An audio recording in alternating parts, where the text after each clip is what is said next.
Shade Spells with Strangers, a historical romance by Sarah Wallace and S.O. Callahan. Read by Maxwell Forrest. Dedication.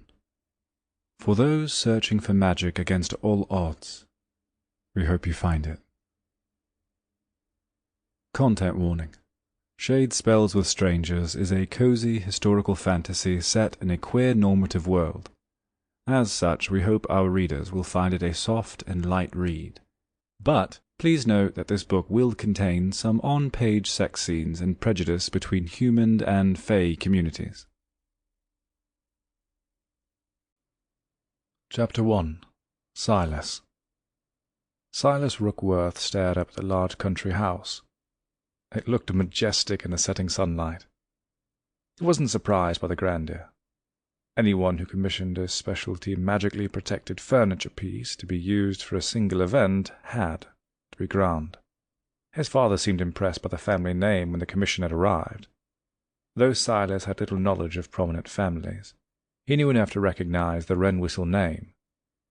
He had a particular interest in that fae family's propensity to marry non-fae members of society, so he looked forward to what the project might hold.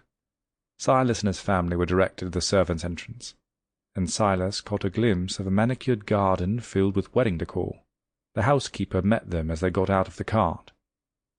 Her hair was pulled back into a tight bun, revealing pointed fae ears. Silas stepped to the back of the group. It was an unspoken strategy that Silas's father, Mr. Rook, took charge when talking to fae customers, and Silas took charge when talking to human customers. His own ears were pointed only faintly, making him appear human to many.